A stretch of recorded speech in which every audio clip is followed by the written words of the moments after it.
Over the last 3 years, Latino Rebels has extensively covered the fight to protect Puerto Rico's natural resources. Environmentalists have set up multiple protest camps to combat the destruction of the environment and the privatization of beaches. These camps have not only become symbols of Puerto Rican resistance, but have also achieved some successes along the way. Many of them are simply hard-working Puerto Ricans committed to protecting nature by attempting to enforce the environmental protection laws the government won't enforce themselves. Latino Rebels caught up with some of the environmentalists that took part in these camps to speak with them about the occupied protests and what brought them to so fervently protect the environment. Campamento Carey was founded after a set of massive protests in Los Almendros Beach in Rincon because the Sol y Playa condominium wanted to build a private pool on top of a carey turtle nesting habitat. The camp was established in 2021 and has inspired others like it ever since. Al gobierno no servir al pueblo, pues hemos tenido que recurrir a estos métodos de vigilancia como pueblo, hacer básicamente el trabajo del gobierno, ya que recursos naturales y las agencias no hacen su trabajo, pues nosotros tenemos que permanecer vigilantes. Y entre todas las cosas que nos hemos dado cuenta, siempre llegan las luchas a cierto punto, llegan a cierto, como que el gobierno llega a ciertos acuerdos o hacen unas órdenes y después no las cumplen y todo el mundo se duerme y como que nadie se acuerda de seguir, ¿sabes? De que se haga lo que tiene que hacer. Y pues nosotros, mediante los campamentos, pues hemos ejercido esa presión y pues está funcionando, ¿no? Si no fuera por los campamentos y la visibilidad que se le ha dado, no estaría pasando esto ahora mismo. They've managed to tear down an illegally built cement wall and even got a land demarcation to prove the condo was building on top of the maritime terrestrial zone, which states that permanent structures can't be built within 50 meters of high tide. For now, Campamento Carey has left the area, only returning when there's an event at the beach. But they've become a non-profit organization to help others establish their own camps, deal with legal fees, and everything that involves starting an occupied protest. Ya yo viví en Estados Unidos. Yo no quiero volver para allá. Allí no hay amenaza, me he perdido nada allá. Y este es el país mío y este es el país que defiende. Y si nadie lo va a hacer, tenemos que lo único que lo podemos hacer somos nosotros. Nazario's partner was one of the activists shot during a protest against the destruction of Cueva Las Golondrinas in Aguadilla, where Campamento Pelicano has been actively protesting the destruction of the beach and the surrounding environment by Aguadilla Pier Corp and the Cliff Corp since early January 2023. Campamento Pelicano, established by Citizens Victory Movement representative Mariana Nogales, alongside other environmentalists, came after they went through every legal recourse to stop the destruction and were left with no other option. Siempre que pasaba por aquí veía el desastre ambiental desde toda la costa, desde Puntas de Rincón, toda la bahía, Aguada, Aguadilla, pues se veía el progreso y como dice la gente, como un golpe en la cara en el monte de todo Aguadilla y me dolía.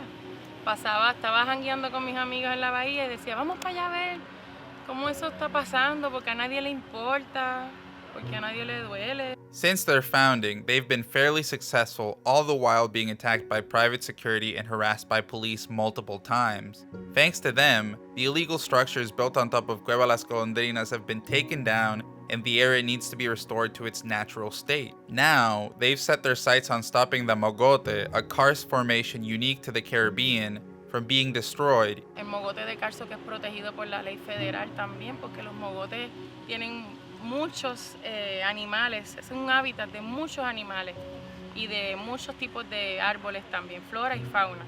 Y particularmente aquí habían, y lo podemos ver aquí en el cliff, que hay muchos nidos de pelícano pardo, que es un ave bella, grande, que se ven siempre paseando por ahí. Y se ha visto que hay menos, porque ellos están en peligro de extinción y con esta mega construcción mataron cientos de pelícanos probablemente. Y de golondrina. Even though the project has been ordered to stop by the EPA and has clearly illegally taken over public and private land, construction continues to this day, which is why activists continue camping in front of the illegal construction. Los que no han entrado al grupo, no han visitado, nos han conocido, hablado con nosotros, que pasan por ahí, que a lo mejor no nos conocen y piensan que somos disruptive. ¿Cómo se dice eso?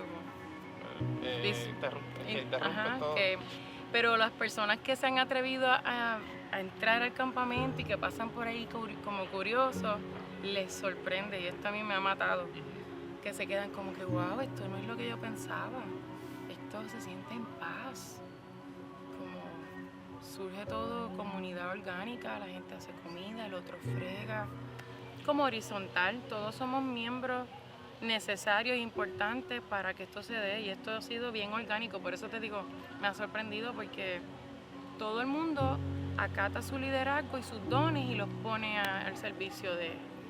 Naturalmente, yo no le digo, mira, tú eres buena en esto. Nosotros, ninguno de los que estábamos aquí, o muchos de nosotros, no nos conocíamos. Y ha sido una familia como más saludable. About an hour and a half away, in the beachside town of Arecibo, activists are fighting the privatization of the Cueva del Indio Nature Reserve by Jose Gonzalez Freire, owner of Pan American Grain, who charges ludicrous entry fees to enter a Puerto Rican National Historic Site. Initially, activists created Defendiendo Cueva del Indio 681 to educate their neighbors about the site, but eventually moved to placing signs that identified the reserve and then forcefully removing the wooden fences that privatized the area. Constantemente están construyendo ilegalmente en la reserva, construyendo Airbnbs. Entonces, esta falta de acceso a nuestra reserva natural y la destrucción de la misma le da beneficio a un grupo de personas cuando con un plan de manejo, ¿verdad? Un plan económico, con un plan social, con la planificación urbana necesaria, con todos estos factores administrativos, se puede crear un plan de manejo que levanta a la comunidad entera de la pobreza y que levante a los vecinos de la Cueva del Indio y que sean ellos los que sean los beneficiarios directamente. Queremos que sean los mismos isloteños e isloteñas quienes cuiden y preserven la reserva natural y marina Cueva del Indio. Eventually, they got word a mansion was being built on top of Cueva del Indio and established Campamento Murciélago to ensure construction stopped. While the camp was only up for a week, they were successful.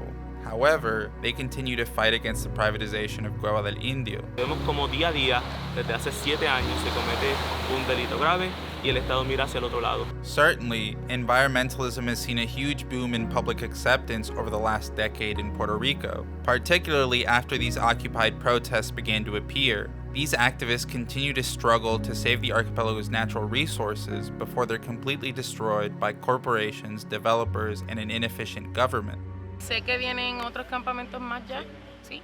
Hay unas situaciones pasando en todo lo que es el área noroeste de Puerto Rico, porque es el área más virgen de acá y quieren acabar con eso y se van a formar.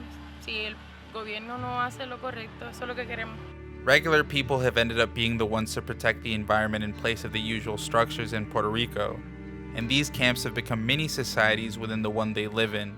Ones where social barriers are somewhat broken down and new communities spring up in their place. Ones where protecting the environment takes the spotlight.